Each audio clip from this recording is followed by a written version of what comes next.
paz do Senhor, meus irmãos. A paz do Senhor, professor Márcio. A paz do Senhor, professor Fabiano, alunos e alunas da Escola Bíblica Dominical.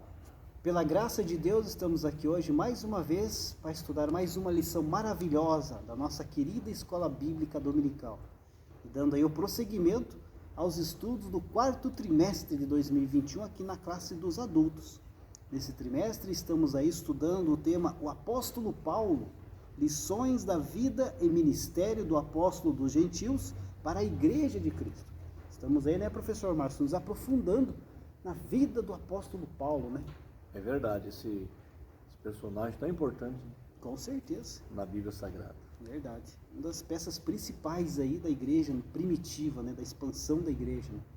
Já estudamos aí na lição 1, né, professor Márcio, o mundo do apóstolo Paulo, né?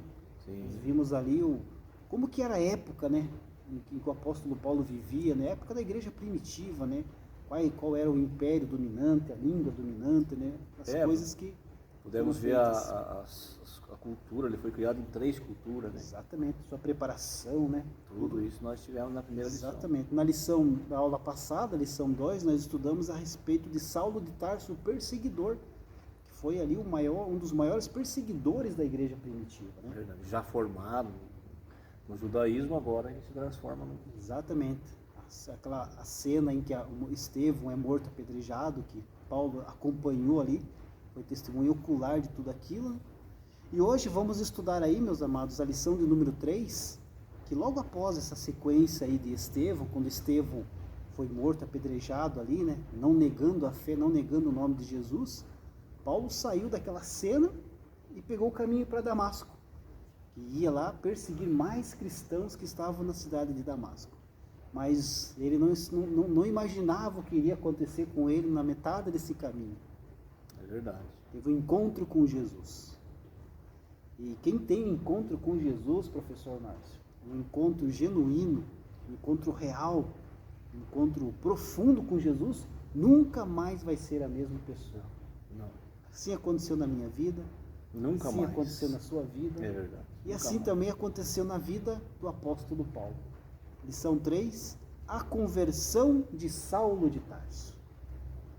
O texto áureo da nossa lição se encontra lá no livro de Atos dos Apóstolos, capítulo 9, versículo 3 e 4, que diz assim: E indo no caminho, aconteceu que, chegando perto de Damasco, subitamente o cercou um resplendor de luz do céu, e caindo em terra, ouviu uma voz que lhe dizia: Saulo, Saulo, por que me persegues? Eles estavam no caminho, né, professor Márcio?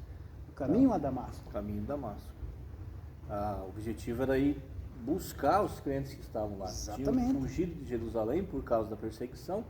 O objetivo de Saulo era trazer eles para serem, além de ser punido lá, para ser punido também Exatamente. em Jerusalém. Então estava a caminho de Damasco. Paulo e uma comitiva. Uma comitiva, não estava sozinho. Né? Não, eles tinham uma comitiva de soldados junto com ele. Ele estava indo fazer aquilo que ele achava que era certo. Né? Exato, ele achava que estava agradando a Deus. Exatamente, como vimos na lição passada. Ele achava que estava agradando a Deus, perseguindo ali os cristãos, que no modo de ver dele, né, era uma heresia, né? Ia contra ali a cultura judaica, todos os ensinos judaicos, que o Messias era Jesus, um homem que tinha sido morto, crucificado naquela cruz ali como um malfeitor, né? Exato. Ele acusado. A mente dele não aceitava isso. Não aceitava. Como um fariseu, né? Aquele que seria o Messias, o rei de Israel, fosse ser pendurado no madeiro, que era a morte de cruz, era a morte pior que tinha, de maldição. Maldito. Tanto que depois da sua conversão, nós vamos encontrar na carta aos Gálatas, ele entendeu. Jesus revelou para ele por que ele foi para a cruz, porque ele levou a maldição de todos nós. Ele vai dizer, Jesus se fez maldito por nós. Exato. Mas ainda quando ele era ali no seu farisaísmo, ele não tinha esse entendimento. Exatamente. Por isso ele perseguia todos que falavam que Jesus era o Messias. Era um entendimento, né? Exato. Ele tinha o conhecimento, mas sem o entendimento. Sem entendimento. Verdade, né? Conhecimento sem o entendimento. Mas ele encontrou com Jesus nesse caminho. E Jesus ali teve o contato com Saulo de Tarso, se revelou a ele. E aí vamos ver na lição de hoje como foi essa conversão, como foi esse contato de Saulo de Tarso com nosso Senhor e Salvador Jesus Cristo. Na nossa verdade prática, destaca: a verdadeira conversão a Cristo leva em conta o arrependimento, a fé em Jesus e uma completa transformação no pensamento, vontade e ação do homem. Daqui a conversão, a verdadeira conversão a Cristo, né, professor Márcio? Tem que ser completa, né? Não parcial. Tem que ser completa, como a verdade prática destaca. No pensamento, na vontade e na ação do homem. E tudo vem através da conversão. Exatamente. Veja, professor Fabiano, conversão é o quê? É mudar de direção. Está indo por um caminho, vira e volta. Houve uma conversão, mudou a direção, não seguiu mais adiante. Então a verdadeira conversão a Cristo, ela tem que causar isso. Como você falou, ninguém no mundo que encontrou com Jesus verdadeiramente pode continuar o que era. Exato. Não pode mais. Tem que ter essa mudança de vida. E aí é num total, é num todo, né? É na vontade, é no sentimento, é no pensamento, no coração, em tudo. Exatamente. Interessante que começa aqui com o arrependimento, né? Arrependimento. A verdade prática destaca que começa com arrependimento e a fé em Jesus. E aí vem a transformação de vida. Então, o primeiro passo para a conversão é o arrependimento. Sem arrependimento não há conversão. Não há conversão. Né? A gente tem visto muitas pessoas, né, professor Márcio, que elas se convencem. Elas se convencem que realmente Jesus é o Salvador. Elas se convencem que realmente Jesus veio para nos salvar, que morreu por nós, mas elas não se convertem. Não se convertem. Se convencem que a igreja é um lugar bom, que o povo crente é bom, que a igreja tem uma educação para os seus filhos, que ajuda, que ensina. Isso tudo eles se convencem que aquilo ali é bom, mas conversão é vida com Cristo. Exato. Conversão é renúncia. É preciso abrir mão daquilo que a gente gosta por amor a Cristo. Isso é conversão. O Espírito Santo vai trabalhar na vida da gente e vai mostrar: agora você é um novo homem, agora você é uma nova mulher. Então as práticas antigas não podem mais estar na vida da pessoa. O próprio Paulo vai dizer em Coríntios, numa das suas cartas, que eis que tudo se fez novo. As coisas velhas passaram. Por exemplo, professor Fabiano, uma pessoa que vivia na prática da mentira, ele aceita Jesus, diz que houve conversão e continua mentindo, não houve. Houve um convencimento, mas não houve conversão, porque ele continua na prática errada. Exatamente. Quantas e quantas pessoas, né, a gente vê vir à igreja, tudo, aceitar Jesus, mas de repente a pessoa some, e quando você vê, está lá de novo fazendo coisas erradas. Ela se convenceu, mas ela não se converteu. Não houve uma conversão genuína, essa verdadeira conversão a Cristo, que a nossa verdade prática vem destacar. E infelizmente muitas pessoas são assim. Vivemos num mundo materialista, né? Verdade. As mídias sociais aí realçam coisas que vão contra o Evangelho de Cristo. Tem muitas pessoas que não querem abrir mão disso. Acho que tá bom, né? Não querem perder suas regalias. E se vir aqui, se converter e servir a Cristo, tem que abrir mão de muitas coisas erradas. Sim, mas veja que isso não é nada obrigado. Não. A igreja não obriga, o pastor não obriga, ninguém obriga, Deus não obriga. A conversão, o arrependimento, a fé, a conversão tem que ser de bom grado. A pessoa tem que querer aquela nova vida. Daí as coisas vão acontecer. Não é por pressão de ninguém. Não é por obrigação. Você não assina um documento aqui, a partir de hoje faça isso. Não funciona assim. Mas tem que dar lado, tem que dar lugar para o Espírito Santo trabalhar no ser da gente. É Ele que vai trabalhar. Ele vai trabalhar na mente. A gente fala coração, mas o coração é a mente. Ele vai trabalhar nos sentimentos, ele vai trabalhar em tudo isso. E quanto mais a gente vai deixando ele trabalhar, mais a gente vai sendo amigo dele, vai entendendo como é que funcionam as coisas. Veja, professor Fabiano, que interessante que Saulo, quem pregaria o evangelho para Saulo? Quem? Se ele matava. Então Jesus veio e encontrou com ele. Jesus veio, cercou ele. O Lucas narra o fato dizendo que foi uma luz mais forte do que a luz do sol do meio-dia. Imagine lá naquela região de deserto como é o sol do meio-dia. Até cegar ele, né? Até cegar. Mas, mesmo assim, quem tomou a iniciativa de se arrepender e ter fé foi Saulo. Exatamente. Naquele momento ali mesmo, ele caindo em terra, caindo no chão, ficando cego, se ele não se disponibilizasse a se arrepender e ter fé em Jesus realmente, como destaca aqui, não ia haver conversão. Então ele converteu-se realmente, ele mudou de vida totalmente. Com certeza.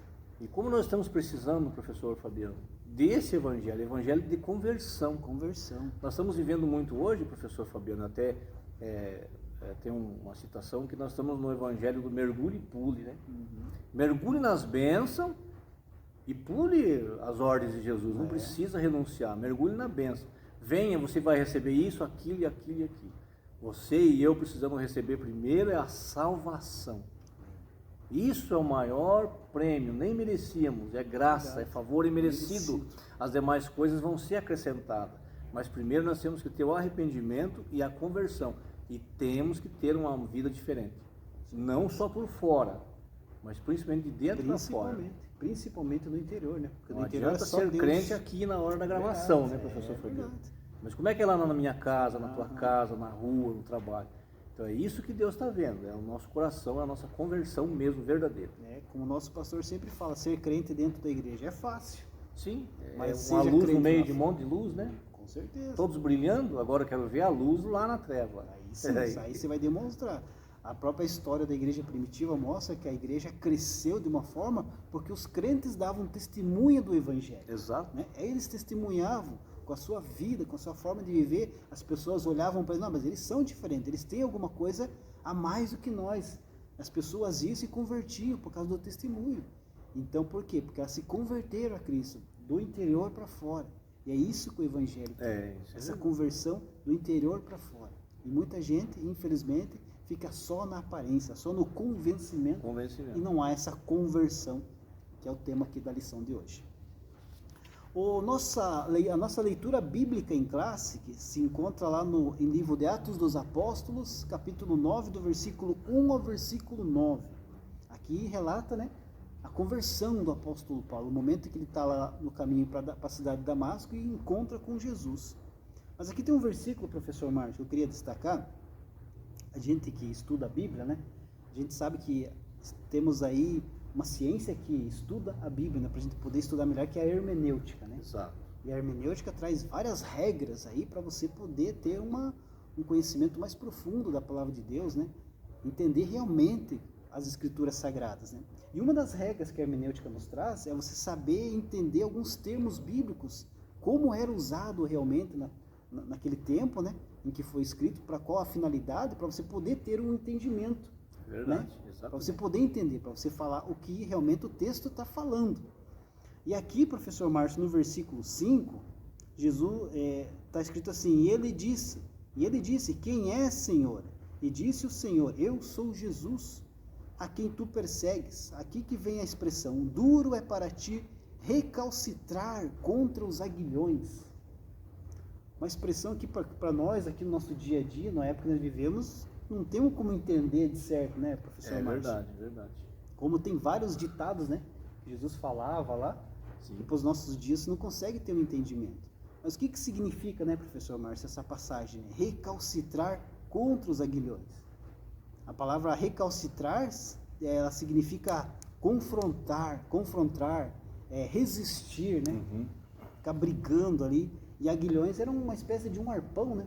Isso, exatamente. Tipo de um espeto pontudo, né?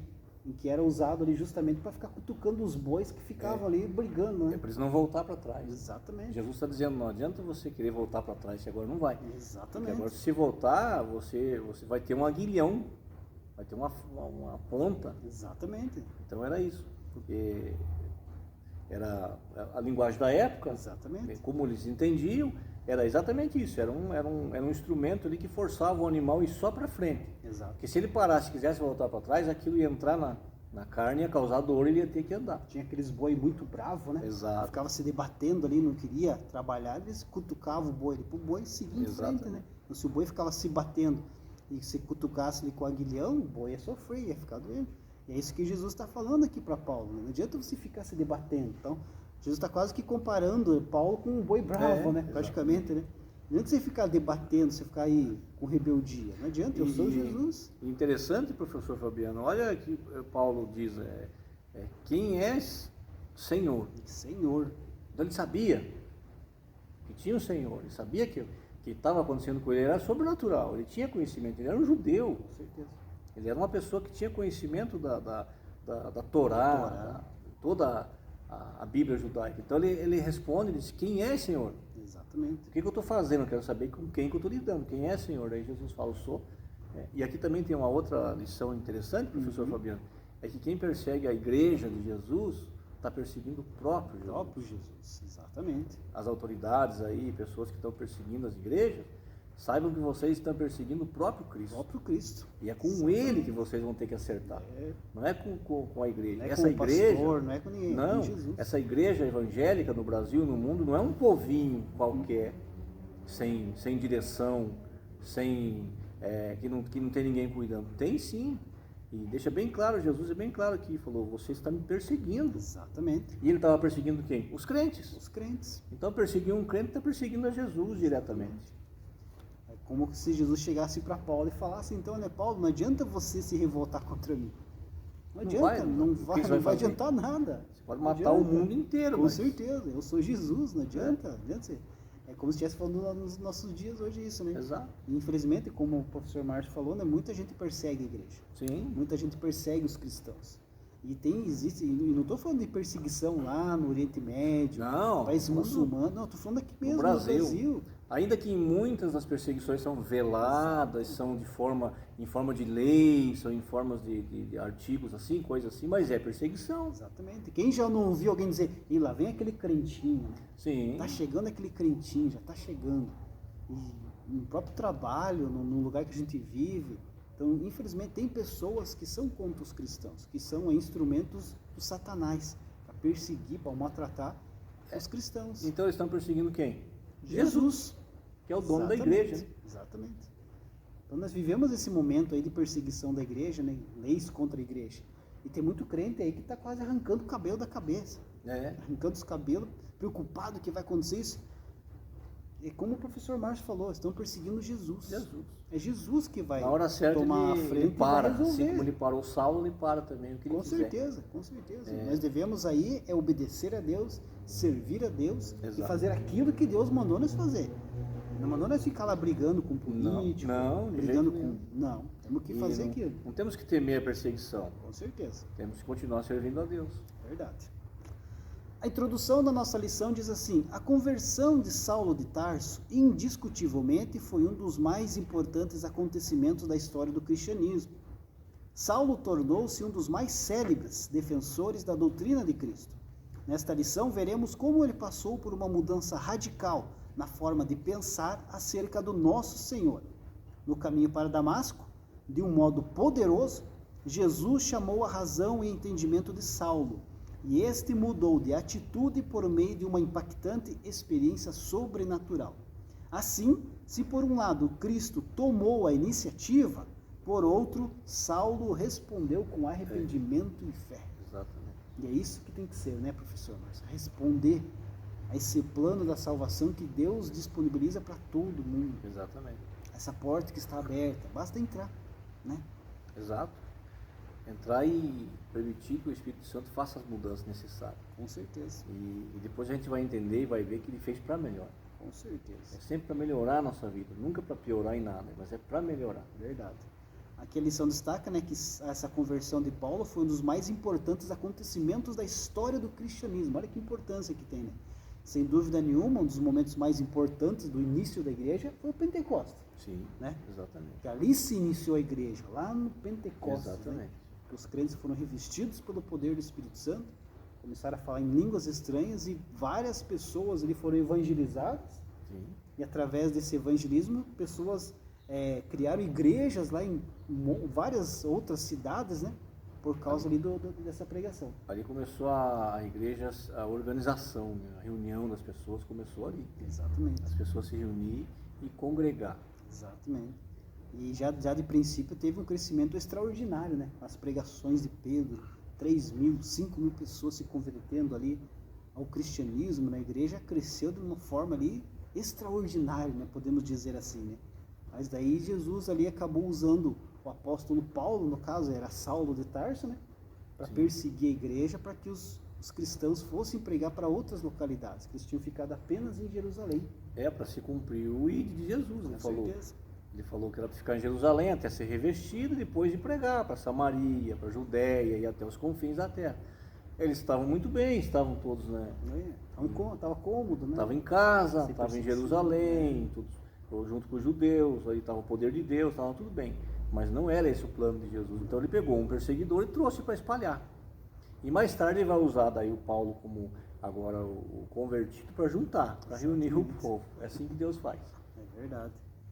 E assim que aconteceu com o apóstolo Paulo, né? Teve com Saulo de Tarso, no caso, que teve encontro com Jesus e a sua mudança foi total, né? Ele entendeu ali que realmente era, né? Ele já era um entendido, entendeu realmente quem era Jesus, né? Começou a servir a Jesus aqui, né?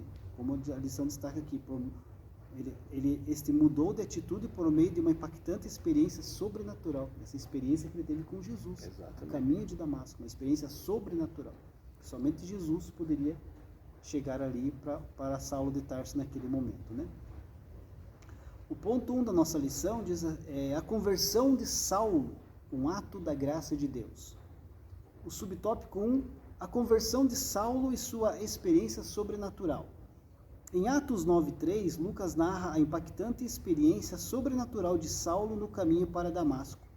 Surpreendido pelo resplendor do céu, mais forte que a luz do sol do meio-dia, o perseguidor da igreja caiu por terra e ficou cego. Se pelos argumentos racionais Saulo não ouvia sobre Jesus, o crucificado, a luz que ofuscou seus olhos trouxe a voz do próprio Senhor, que o confrontou de forma impactante. Saulo, Saulo, por que me persegues? Com sua ida para Damasco, o perseguidor tinha intenção de acabar de vez com os seguidores de Jesus, mas foi surpreendido por uma experiência sobrenatural, pela qual nunca havia passado. Segundo seu próprio testemunho, o perseguidor viu literalmente a pessoa de Jesus, o ressurreto, que o despojou do seu ego arrogante. Nessa visão, Saulo pôde compreender quem era Jesus e sua obra redentora no Calvário. Interessante, professor Márcio, que no final do subtópico 1 fala, né? Saulo pôde compreender quem era Jesus e sua obra redentora, mas antes ele se despojou do seu ego arrogante. É verdade. Só assim que a pessoa vai realmente reconhecer quem é Jesus e a obra redentora, né? Exatamente. Se despojar significa se despir daquilo, né? Tirar aquilo que acha que é importante. Exato. E deixar o Espírito Santo, deixar Jesus mostrar o que é importante. Com certeza. Não dá para querer dar uma mãozinha para Deus. Não. Deixar Deus fazer a obra, é Ele que faz por completo. Então ele se despojou. Ele realmente falou, agora, já que eu tive esse encontro com esse Senhor, eu quero saber qual é. E Jesus passou para ele. Depois ele mesmo vai dizer nas suas cartas que o evangelho que ele recebeu não foi de homem, foi direto de Jesus. Foi direto de Jesus, exatamente. Por isso que muitos apóstolos depois lá na frente, né, tinham alguma coisinha contra Paulo, porque os apóstolos andaram com Jesus, né? E o apóstolo teve a revelação diretamente de Jesus também. Então, veja que como essa questão de lugares, né? Primeiro, segundo, é coisa humana. Nós que queremos isso, nós que queremos disputar e queremos estar. Jesus não. Jesus é como convém para a sua obra, a obra é dele. Então os discípulos andaram com ele, ele treinou os 12, um se perdeu, como tinha que ser, que foi Judas. Agora, Saulo não andou com ele, segundo o que nós temos de história, quando Jesus foi crucificado, ele não tinha conhecimento, ele sabia, ouvia falar as histórias, mas não acompanhava a vida de Jesus. E aí Jesus vem e revela para ele direto. exato. Mas com os outros ele andou 3 anos e meio. Então, e para Saulo ele veio e disse, não, eu vou te revelar que eu preciso de você vai agir no mundo gentil. Então quem fica ressentido de, puxa, cheguei agora na igreja, o Fabiano, eu estou aqui faz tempo, o Fabiano chegou agora, já passaram tudo para ele, é o ser humano, é nós que temos esse tipo de coisa. Com Deus não. Jesus conta uma parábola, Fabiano, dos trabalhadores da vinha, né? Um foi de manhã, ganhou tanto, outro foi, o que foi, trabalhou 1 hora, ganhou igual. Aí eles foram reclamar para Jesus, mas eu trabalhei 1 hora e ganhou igual eu que estou aqui há 8, ele falou, mas o que foi combinado? Foi combinado tanto, então pega teu dinheiro e vai embora, você recebeu? Ele falou, o dono da vinha paga como ele quer. Exatamente. Mas é nós que temos essa coisa. Todos somos iguais, né? E isso atrapalha muito o reino de Deus. Verdade, professor. Essa escala que nós queremos pôr. Porque eu preciso ser o primeiro. Não, quem Acaba precisa se ser o tornando primeiro é uma Jesus. competição, né? Uma competição Acaba se desnecessária. tornando uma competição. Obra de Satanás. Quem tem que ser o primeiro é Jesus. Verdade. os irmãos da igreja, né, os obreiros da casa do Senhor, têm que ter consciência que o dono da obra é Deus, é Jesus. Exato. Hoje nós estamos aqui, professor Márcio, ministrando essa aula, gravando para o irmão que está aí do outro lado, né, nos dedicando tudo aqui. Mas se amanhã Jesus quiser nos tirar do nosso lugar aqui e colocar outra pessoa, Jesus faz. Não somos nos substituídos, virá outro. Com certeza. E assim que é a obra. Então, nessa passagem de Saulo, nós entendemos bem isso. Jesus chamou ele e ensinou direto para ele, porque ele precisava daquele conhecimento, porque ele não andou com Jesus, ele não participou da desconstrução. Porque quando Jesus ensinou os 12, ele desconstruiu os ensinos que eles tinham e construiu neles o ensino dele. E ele não teve tempo, ele não teve junto. E todo esse conhecimento do apóstolo Paulo que ele teve do judaísmo, a gente vai ver nas suas cartas que foi muito importante lá na frente, quando ele foi ali debatido com judaizantes, com próprios gentios, que ele tinha o conhecimento do judaísmo. Essa é a importância, né? Esse conhecimento de Paulo que foi usado lá na frente, né? Foi propício para ele. Se alguém está se destacando aí na sua igreja ou no que você faz, agradeça a Deus, que é mais um ceifeiro para a obra. Amém. E fica tranquilo que ninguém vai tomar o seu lugar. A única pessoa, professor Fabiano, que toma o meu lugar, que faz eu perder o meu lugar, sou eu mesmo. Ninguém mais. Verdade. E aqui também fala que ele se despojou, né, professor Márcio, do seu ego arrogante, né, do seu orgulho, podemos dizer assim, né? Sim. E hoje uma das coisas que mais afasta as pessoas de Jesus é o orgulho. O orgulho. As pessoas não querem se dobrar a Jesus. As pessoas não querem largar mão das suas regalias, né, para aceitar e servir a Jesus. E por causa do orgulho não aceitam a Cristo, não entregam sua vida para Cristo. Infelizmente, por causa deste pecado, podemos dizer assim, o orgulho, as pessoas não vêm a Cristo, não vêm e entregam sua vida para Cristo. E deixam de experimentar uma grande bênção na vida. Meu Deus, que bênção, que bênção. Subtópico 2, a iniciativa de Jesus para transformar a mente de Saulo. O impacto da visão resplandecente do caminho para Damasco tomou Saulo de surpresa. Sob o efeito do sucesso em Jerusalém contra os seguidores de Jesus, imbuído de uma coragem irracional e bem relacionado com a casta sacerdotal, Saulo havia pedido carta branca das autoridades religiosas de Jerusalém para perseguir os seguidores de Jesus, com o mesmo rigor em Damasco. Entretanto, dada a dureza do coração de Saulo, o Senhor tomou a iniciativa de sacudir a sua estrutura física, psicológica e espiritual, agindo pessoalmente na sua direção. Então aqui, professor Márcio, foi Jesus que tomou a iniciativa com Saulo. Sim. Né? Foi Jesus ali que mostrou para Saulo quem ele era, foi Jesus que fez Saulo entender, né, o verdadeiro motivo dele ter vindo. E veja que as coisas só vão até onde Deus permite. Exato. O livro de Atos também fala, professor Fabiano, de um dos Herodes lá. Herodes era título, né? Então não era o mesmo, né? Foram vários. Que um dia fazendo um discurso, vestiu sua roupa real, fazendo um discurso para o povo gritou lá do meio do povo lá. Voz de Deus e não de homem. E ele aceitou, falou, sou Deus. Deus falou para um anjo, vai lá e toque nele. O anjo veio, tocou, ele morreu comido de bicho. Então não se preocupe, as coisas vão até onde Deus permite. O valentão vai ser valente contra a igreja até onde Deus permitir. Exatamente. Depois não vai ser mais. O perseguidor vai até onde Deus permitir. Então nós não temos que nos preocupar com isso. Deus trabalha nas adversidades, né? Sim. Às vezes Saulo tem é um coisas, grande com exemplo certeza, disso. com certeza. Ele imaginava que depois de Damasco ele ia para outra cidade, ia para outras, mas já estava tudo traçado. A viagem dele, aquela busca dele acabava ali. Exatamente. Interessante, professor Fabiano, depois que ele se converteu, ele não deu um tapa em ninguém. Não. Mas o que apanhou foi uma grandeza, né? Aí acho que eles desquitaram, né? Revidaram ali o que tudo Veja, que tinha feito. é o despojamento do velho homem. Exatamente. Agora ele não era mais violento. Que história é essa do crente continuar sendo violento, brigando no trânsito, batendo na mulher, batendo no... O que é isso? Dando mau testemunho. Pessoa violenta mesmo. Vamos se converter, porque senão não entramos no céu, não. Sem conversão ninguém entra lá. Não, isso pode ter de certeza. jeito Né? nenhum. E Jesus sempre toma iniciativa com todos nós, né, professor? Exatamente. Ele A nos oportunidade avisa. é igual para todos. Com certeza, com certeza. A gente nunca sabe o momento que Deus vai nos levar, né? Como nos finais de cada culto, de cada pregação, existe a oportunidade da pessoa entregar a sua vida. Sim. A oportunidade é lançada em todos os cultos. É verdade. A pessoa só não entrega a sua vida porque não quer. Porque a iniciativa de Jesus sempre vai estar. A porta sempre vai estar aberta. Só vai se fechar quando a pessoa morrer ou se Jesus voltar a buscar a sua igreja. É verdade. Aí acabou. Aí não tem mais. Ainda está aberto. Com certeza. Nós não sabemos quanto tempo ainda. Nem sabe o momento em que Jesus irá voltar a buscar a sua igreja. Mas os sinais estão por aí. Os sinais que Jesus falou antes da sua vinda estão acontecendo.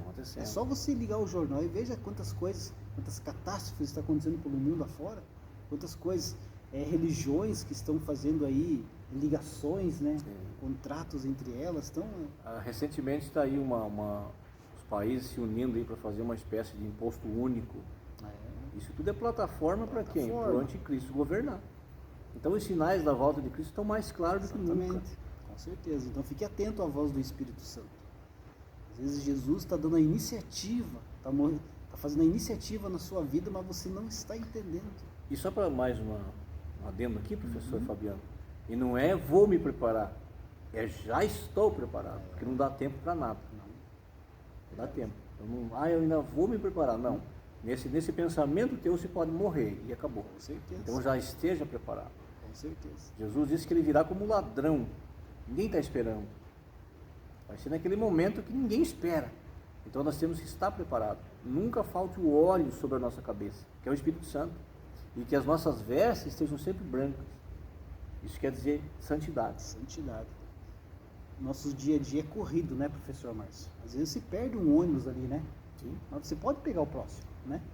Exato. Às vezes você está fazendo uma conta ali, um cálculo, você se perde na conta, mas você pode recalcular, fazer novamente a conta. Você pode perder um carro, né? Mas você pode comprar outro carro. Exato. Você pode perder o emprego, mas você pode conseguir um outro emprego. Só que se você perder essa iniciativa aqui de Jesus, você vai perder o arrebatamento da igreja. É verdade. Você não vai estar. E sabe o que vai vir para você daí? A grande tribulação. É verdade. Aí não vai ter outro arrebatamento. O Você acha que vai agora ser está único. ruim? É verdade. A Bíblia diz que ainda não é o princípio das dores. Exatamente. Então o arrebatamento da igreja será um momento único na história. E você quer fazer parte desse momento? Aceite a Cristo, entregue sua vida. Entenda essa iniciativa que Jesus está fazendo na sua vida nesse momento. Jesus está abrindo as portas para você. Basta apenas você aceitar com arrependimento e fé em Jesus Cristo. Assim como Saulo de Tarso fez. Subtópico 3, a graça salvadora se manifestou a Saulo. Na carta aos Efésios 2:8, ele diz: pela graça sois salvos por meio da fé. Isto não vem de vós, é dom de Deus. Na epístola a Tito diz também: porque a graça de Deus se há manifestado, trazendo salvação a todos os homens. Logo, o ponto de partida da experiência de salvação de todos os homens é a graça de Deus. Essa graça é o favor imerecido de Deus em que a sua justiça é satisfeita na morte expiatória de Jesus. Aqui o mérito todo é de Cristo. Aos Romanos ele escreve: porque todos pecaram e destituídos estão da glória de Deus, sendo justificados gratuitamente pela sua graça, pela redenção que há em Cristo Jesus. Ou seja, a graça é favor outorgado por Deus aos pecadores que estão debaixo da sua ira. Evidentemente, a conversão de Saulo foi mais do que um convencimento intelectual sobre Jesus. Ela foi fruto da obra regeneradora do Espírito Santo em sua vida, levando-o a confessar que Jesus era o Senhor e Salvador de sua vida. Saulo deixou o Espírito Santo trabalhar em sua vida, né, professor? Exatamente. É o Espírito Santo quem nos convence. Exato. É ele que vai fazer esse trabalho de mudança de vida. Mas, no entanto, tem que ter a nossa permissão. Com certeza. Tem que deixar ele fazer. Como a lição destaca, né, o ponto de partida da experiência da salvação de todos os homens é a graça de Deus. Verdade. Sem essa graça de Deus, nós não somos dignos. O arrependimento verdadeiro, professor Fabiano, ele vai gerar um novo nascimento. Por isso que fala novo nascimento. Por isso que Jesus ensinou a Nicodemo, tem que nascer de novo, que ele não entendeu, né? Você já viu um bebezinho nascer bebendo, fumando, jogando, usando droga, sei lá, falando palavrão, já ouviu? Não. Não tem. Então nós somos novos, nós nascemos de novo. Então nós temos que ter agora uma linguagem diferente, um pensamento diferente, tudo é diferente, porque nasceu de novo. Verdade. Com o passar do tempo a criança vai crescendo e vai infelizmente pegando os vícios e aprendendo as coisas.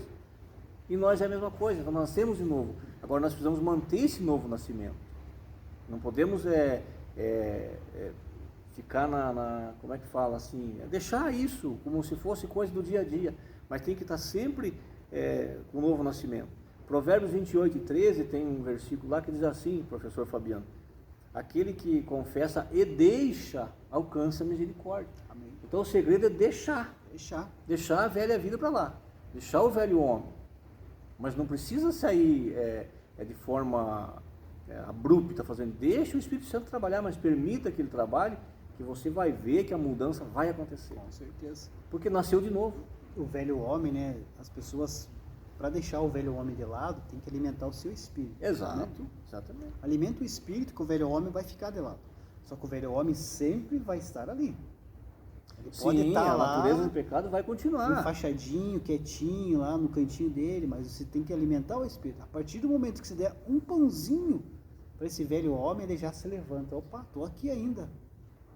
Paulo, o mesmo Paulo aqui nós estamos falando, escreveu no Colossenses capítulo 3, se já ressuscitasse com Cristo, buscar as coisas que são de cima, onde Cristo está sentado à destra do Pai. Verdade. Então, como é que a gente alimenta o novo homem? Assistindo filme de terror, série de terror, de morte, de satanismo. Isso alimenta quem? Tem sonho, tá? E fala, tem alguma coisa acontecendo comigo. Vai alimentar quem? O velho homem. Como é que se alimenta o novo homem? É com Cristo, é a palavra de Deus, é o culto, é a igreja, é a escola dominical, é pessoas da mesma fé. Buscar, né? É nova vida. Buscando. Agora, como é que você vai alimentar você vai querer ser cheio do Espírito Santo se você só anda por caminhos que Deus não está lá? É verdade. E nada do que nós podemos fazer aqui nessa terra, nós vamos conquistar a salvação pelos nossos merecimentos. Nada. Infelizmente tem muitas pessoas aí afora que acreditam que fazendo boas obras vão alcançar a salvação. Eu dou caridade, né? Eu alimento os pobres, eu ajudo bastante. É bom, é bonito, né? São pessoas de bem e muito bem intencionadas. É bonito isso. Mas para salvação não vale. Não basta. Não basta isso aí. Se não entregar a sua vida para Jesus, não aceitar a Cristo, não confessar que Cristo é o Senhor e Salvador de sua vida, nada adianta você fazer isso. Vai chegar naquele dia, mas Senhor, eu fiz isso, fiz aquilo. Não, mas eu não te conheço. Foi um ótimo cidadão. Mas eu não te conheço. Eu gostaria de ter como meu vizinho, mas para o céu não vale. Tem que aceitar Jesus, tem que passar pela conversão, tem que ter o novo nascimento e viver em novidade de vida. É somente pela graça de Deus. E Saulo, nós estamos falando tudo que está na lição. Saulo fez tudo isso. Saulo vivia em novidade de vida. Ele mesmo disse assim: as coisas velhas eu deixo para trás, já passou, agora eu estou na frente, estou vendo o meu alvo, que é Cristo. Verdade. Ponto 2 da lição: Saulo e a doutrina bíblica da conversão. Subtópico 1: a conversão começa no arrependimento. A palavra arrepender-se no grego bíblico é metanoi, que significa pensar de maneira diferente, sentir remorso, uma disposição interior para mudar. No Novo Testamento, arrepender-se traz a ideia de tristeza pelos próprios pecados, acompanhada de um desejo de corrigir o rumo. É a mudança na mente que induz a correção de caráter e de conduta moral. É a contrição do coração, o desejo de mudar de atitude quanto ao comportamento na vida cotidiana. Isso é obra do Espírito Santo. Portanto, a conversão é uma parte do processo de salvação do pecador. Ela assinala o início do despojamento do velho homem e aponta para o revestimento do novo homem. O apóstolo Paulo, ele nunca escondeu, professor Márcio, que ele era um perseguidor da igreja. Nunca escondeu. Ele sempre destacou em suas cartas, né? E isso aí ele via até com tristeza, né? Sim. Como eles são destaque aqui, a tristeza pelos próprios pecados cometidos quando ele era, antes de ser convertido a Jesus Cristo, né? Aqui uma observação, professor Fabiano. Caráter, o que é caráter? Caráter é gerado, né? Caráter vai ser gerado em nós, desde o nosso nascimento. E o que é caráter? Caráter é aquilo que nós somos quando estamos sozinhos, ou então quando estamos sob pressão. É aí que nós temos que mostrar o nosso caráter. Mostrar o caráter no meio da multidão, no meio, como nós falamos agora há pouco ainda, no meio da igreja, ou na família, não é. O caráter, como é que é o caráter de um homem casado, de uma mulher casada? É quando está sozinho, lá que vai aparecer o caráter. Ou então quando está sob pressão de alguma coisa. E agora, vai abrir mão do caráter para fazer o que está sob pressão? Então isso é caráter. Isso é caráter. A pessoa tem que ser a mesma, né? Com certeza. Essa é uma observação. E a outra observação que eu quero fazer, não sei se você vai falar do remorso, né? Verdade. Remorso e arrependimento tem uma diferença. Aqui está falando das palavras lá que se usavam, que eram, digamos, da mesma fonte, da mesma vertente. Mas há uma grande diferença. Vamos usar dois personagens bíblicos para ficar mais claro. Judas e Pedro. Judas vendeu a Jesus, sentiu remorso, saiu e se enforcou. Porque o remorso só dá tristeza do que fez na hora. Não dá tristeza do arrependimento. Né? O arrependimento é diferente. Pedro, ele negou a Jesus, mas quando ele estava lá no templo, olhando pelas pilastras, Jesus sendo julgado, e Jesus olhou para ele só, não falou, só o olhar de Jesus penetrou lá na alma do Pedro. Ele saiu dali e chorou amargamente. Isso é arrependimento. O Judas não, ele saiu reclamando E se matou. e se matou. É o que eu fiz, foi lá e se matou. Não tinha mais jeito. Então o remorso é uma coisa. Remorso é sentir, a gente sente remorso do que fez pelo ato, ou seja, porque foi pego. É verdade. É igual o ladrão, ele vai roubando, e quando ele deu errado, que prendeu, ele se arrepende, porque ele foi preso, senão ele ia continuar fazendo. O arrependimento é o ato antes de fazer. Verdade. O Pedro lembrou que ele, eu neguei a Jesus, e aquilo doeu tanto nele que ele chorou amargamente. Então, se quiser colocar mais alguma coisa, por favor. Mas é isso mesmo. É bem isso como o professor Márcio destacou em relação ao arrependimento. Né? Sem o arrependimento não há conversão, não adianta. E aqui também ele fala aqui a respeito do velho homem e do novo homem, né? Você tem que se despojar do velho homem e aponta aí para o revestimento do novo homem. Isso só acontece através do arrependimento, né? Só do arrependimento. E aqui ele até destaca aqui em Efésios 4 e 24, esse revestimento do novo homem que eu vou estar fazendo essa leitura. Diz assim: e vos revistais do novo homem, que segundo Deus é criado em verdadeira justiça e santidade. E continua: pelo que deixai a mentira e falai a verdade, cada um com o seu próximo, porque somos membros uns dos outros. Irai-vos e não pequeis, não se põe o sol sobre a vossa ira, não deis lugar ao diabo. Aquele que furtava, não furte mais, antes trabalhe, fazendo com as mãos o que é bom, para que tenha o que repartir com o que tiver necessidade. Não saia da vossa boca nenhuma palavra torpe, mas só o que for boa para promover a edificação, para que dê graça aos que a ouvem. E não entristeçais o Espírito de Deus, no quais estáis selados para o dia da redenção. Paulo destaca várias atitudes aí desse novo homem, coisas que você não pode mais fazer, você tem que deixar de fazer. Exato. E ele coloca aqui várias atitudes, né, professor Marski? Se houve um novo nascimento, tem que ser assim. Exatamente. Não pode ter mais isso. Tem que abrir mão de tudo isso daí. Como o professor Fabiano bem destacou, a natureza antiga está ali. Está ali. Tudo que a gente fazia está ali guardado. Mas nós não vamos alimentar ela. Nós vamos alimentar a nova natureza. Porque somos nascidos agora de Cristo. Aqui ele fala de palavra torpe, né? Palavra torpe é palavrão, xingamento. Sim, isso não pode estar na boca de crente. Não pode. Não pode estar. Mentira, crente também não pode mentir. Está escrito aqui na Bíblia. Paulo está falando aqui. Os costumes do mundo, crente não pode entrar nos costumes do mundo. Verdade. E quantos crentes a gente vê em festa junina, Sim. se fantasiando. Esse mês aí temos o Halloween, né? Exato. Dia das bruxas. Isso permite que as crianças vão para a escola lá e se fantasiem de bruxinha. Crente não pode se fantasiar de bruxinha. E veja, é uma cultura maligna americana, nem brasileira, E aí permite, aí vão vestir a criança de bruxa. E não pode. Se você nasceu de novo, não pode. Mas nós temos que integrar, porque senão a criança vai ficar... tudo isso é desculpa. Tudo é desculpa para fazer. Então, sejamos honestos, assuma. Vou fazer porque eu gosto e pronto. Eu não consigo me libertar disso. Aqui não teve despojamento do velho homem. Não teve. Não teve. Nem É só ensinar, dizer, não, isso aqui não é bom. Com certeza. Não gostamos disso, não é bom e pronto. Com certeza. Você vai correr o risco de ficar. Está vendo, professor Fabiano, como são coisas do dia a dia? E é isso que vai impedir a salvação de muitas pessoas. E a nossa também, se a gente não cuidar. E é isso também que impede de recebermos bênção de Deus para a nossa vida.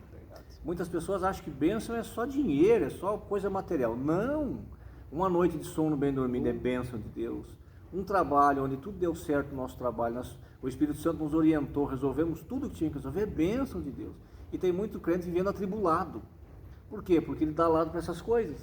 Aí o Espírito Santo se entristece. É verdade. E ele não pode. O Espírito Santo é sensível. Se ele se entristecer, ele sai da pessoa. E a pessoa nem percebe. Nem percebe. Muita gente está dentro da igreja, não tem mais o Espírito. Exatamente. Sansão assim. É um exemplo claro. Tem muita gente dentro da igreja que não tem mais o Espírito Santo, mas acha que tem. Mas que Deus tenha misericórdia. E que todos nós possamos acordar para isso. E viver uma vida diferente. Não por obrigação, por imposição de ninguém. E nem para mostrar que nós somos crentes. Não é isso. Mas para agradar aquele que nos alistou. Jesus Cristo, nosso Salvador. Olha que lição abençoada, professor Márcio. Olha quantas coisas nós já estamos falando aqui para nossa edificação. Para nossa edificação, exatamente. Que lição abençoada. Pulando ali para o subtópico 3, a conversão faz parte da doutrina bíblica da salvação. O choque da experiência sobrenatural do resplendor de luz sobre os seus olhos transformou a mente de Saulo, levando-o a reconhecer o Cristo, que outrora tanto rejeitava, agora o fazia apóstolo.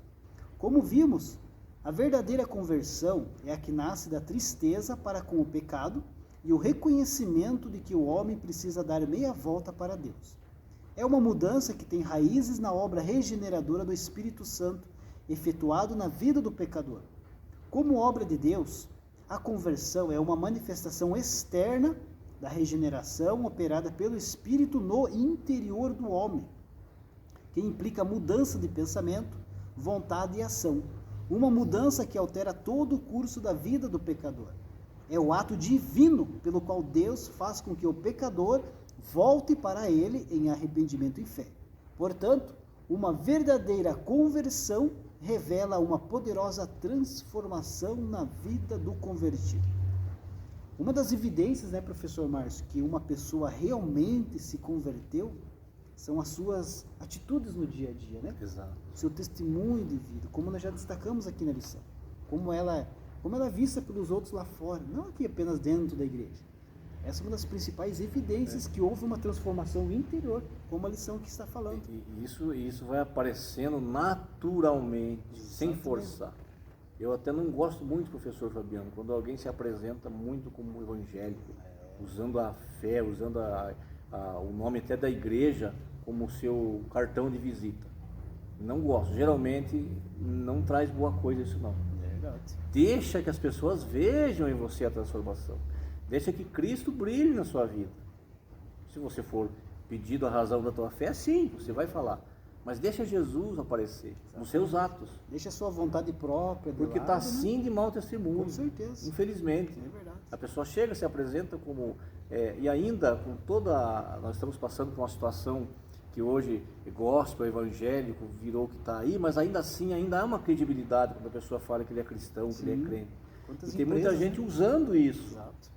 Mas esses também, se não se arrepender, vão ter que se acertar com o dono da obra. É verdade. Então não precisa você falar, deixa que as pessoas vejam. Certa vez Jesus, os discípulos chegaram, como se fosse hoje, falaram para Jesus, tem que pôr outdoor na rua, que o Senhor está curando. Jesus falou, não, se eu falar de mim não tem proveito nenhum, deixa os outros falar de mim. Então aprendamos com o nosso mestre. É isso mesmo, interessante. Ponto 3 da lição, partindo já para o final, as 3 faculdades interiores transformadoras na conversão. Subtópico 1, faculdade intelectual. Nesse campo da alma, o homem muda o seu modo de pensar e reconhece a sua condição de pecador.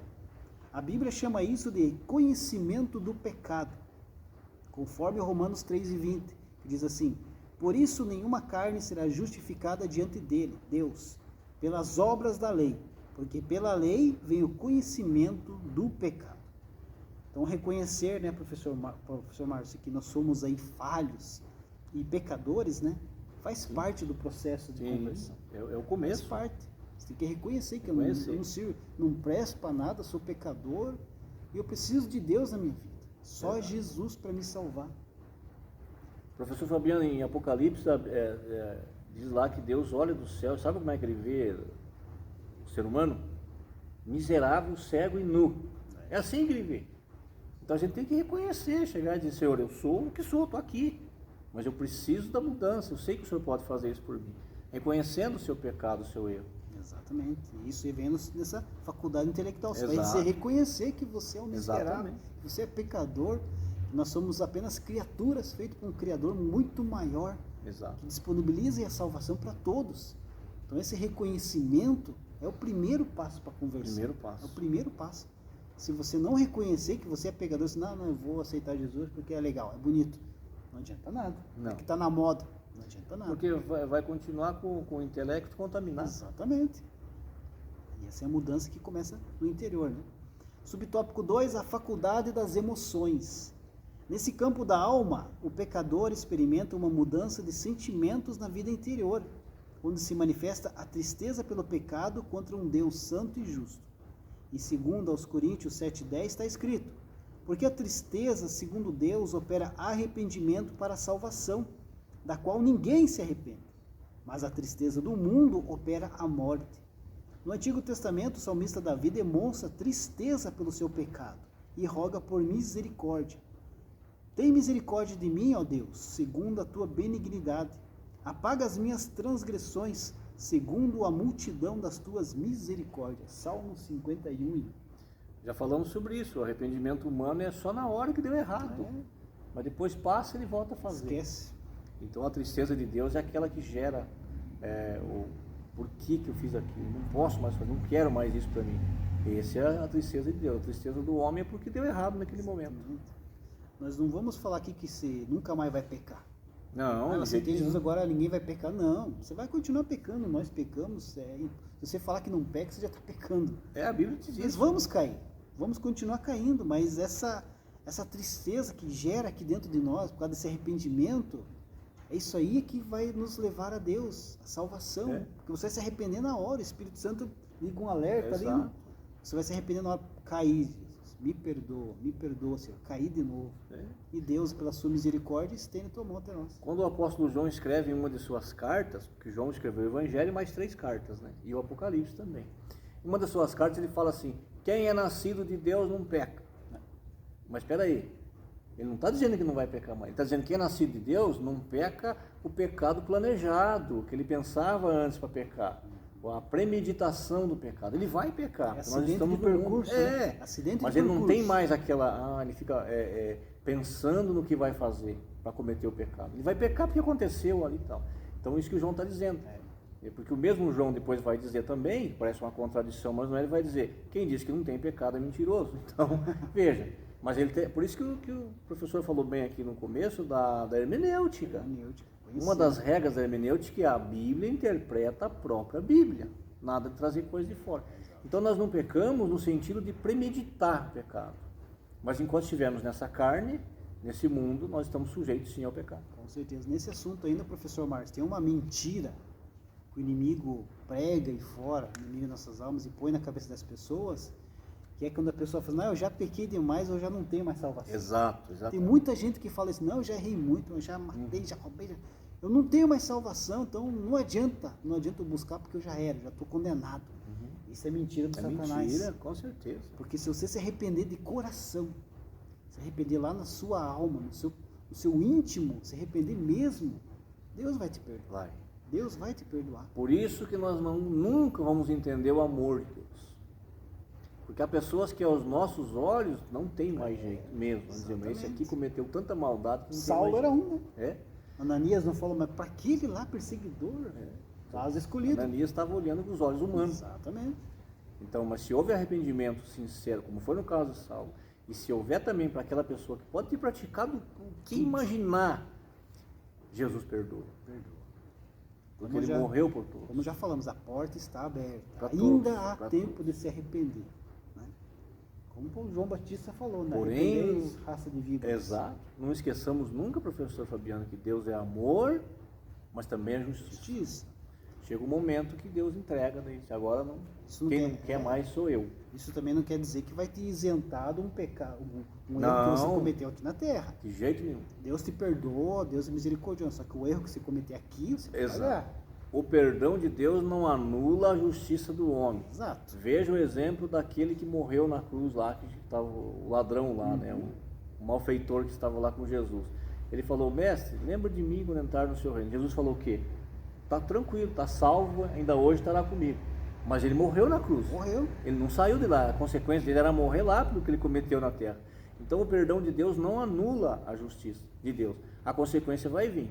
E aí me lembrou, meu professor Fabiano, não posso deixar de falar. Com certeza. Tem gente que ele deve para todo mundo, ele fica crente e não quer pagar mais as dívidas. Ele acha que foi perdoado. Não foi, não, senhor. Tem que pagar todas as contas que você fez antes de ser crente. É isso mesmo. E se você tem algum crime, alguma coisa para acertar com a justiça, tem que acertar com a justiça.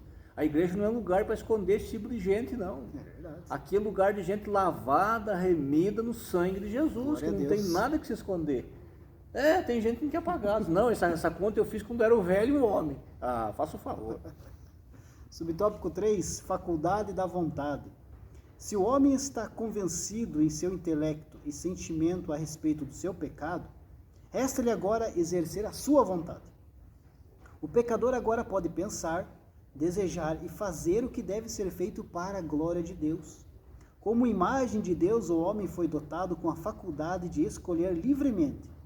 Entretanto, e infelizmente, o pecado fez a separação entre a vontade do homem e a de Deus. Por isso, o Espírito Santo atua para convencer o homem do pecado, da justiça e do juízo, para então tornar unir sua vontade com a de Deus. Há uma teoria que afirma que o homem perdeu completamente o livre-arbítrio por ocasião do pecado. Refutamos essa ideia. Com o auxílio da graça divina e ajudado pelo Espírito Santo, o homem pode escolher, decidir e mudar de vida. Como nós já falamos aqui na aula, professor Márcio, Deus ele é tão bom e é tão justo, que ele não impõe aí a salvação como obrigação para todo mundo. O plano da salvação tem que aceitar e ponto final. Não, ele disponibiliza, de livre e espontânea vontade você aceita, se arrepende e se entra aí como um filho de Deus. Não esconde nenhum dos lados. O que acontece para cá e o que acontece para lá. O caminho do céu, o caminho do inferno. Com certeza. E em Deuteronômio, capítulo 30, professor Fabiano, Deus, através de Moisés, fala, escolhe hoje eu coloco o caminho da vida e da morte. Escolha o caminho da vida, que eu te ajudo e você viverá para sempre. Então Deus mostra os caminhos e fala, esse aqui é o melhor. Quer vir por aqui, venha. Mas se não quiser... Está revelado aonde? Aqui, ó, na Bíblia. Está na palavra de Deus. Quer saber do caminho certo e errado? Está aqui, ó. Está revelado nas Escrituras Sagradas. É só você estudar aqui que Deus vai ter revelado. Não é a religião, é a palavra. Não somos de nós Deus. que estamos falando, não né, professor? Não. Está escrito aqui, ó. E é isso que Deus faz. Ele disponibiliza para todos. Nós, por bondade de Deus, ouvimos, gostamos, entendemos e escolhemos o caminho. Estamos com Deus. Mas isso não nos faz diferente de ninguém. Não. Temos lutas. Tudo, é uma sofrimento, coisa. Como todos os outros. E como hoje a gente tem essa visão diferente, essa vida diferente, essa paz na alma, que só Jesus pode dar paz para a alma, mais ninguém. Então, qual é a nossa vontade? Que as pessoas que estão nos assistindo também também sintam isso. E isso é uma coisa que não dá para explicar, é só sentindo mesmo. Exatamente. Porque só Jesus que pode fazer isso. Por isso que a decisão está nas tuas mãos. A decisão está nas nossas mãos. Exato. Cabe a nós escolher. A decisão cabe a nós. Deus disponibiliza. Está aí, a porta aberta para todos. Basta decidir qual caminho quer tomar. Né? É verdade. Conclusão diz assim: a conversão de Saulo foi provocada pelo impacto do resplendor de luz que ofuscou a sua visão e obrigou-o a reconhecer que não podia mais lutar contra Cristo. A conversão é, portanto, uma obra divina, em que o homem responde com arrependimento e fé. Na conversão, a soberania de Deus caminha de mãos dadas com a responsabilidade humana. Por isso, o arrependimento e a fé conduzem o pecador a ser redimido pelo sangue de Cristo. Amém. Glória a Deus. Mais algum comentário, professor Márcio? A graça de Deus está aí, à disposição para quem quiser. Venha fazer parte dessa graça, venha receber esse Cristo maravilhoso e você vai ver que a sua vida vai mudar. Não é conversa, vai mudar mesmo, porque é Jesus que garante isso. Enquanto ainda há tempo. Verdade. Deus abençoe. Deus abençoe.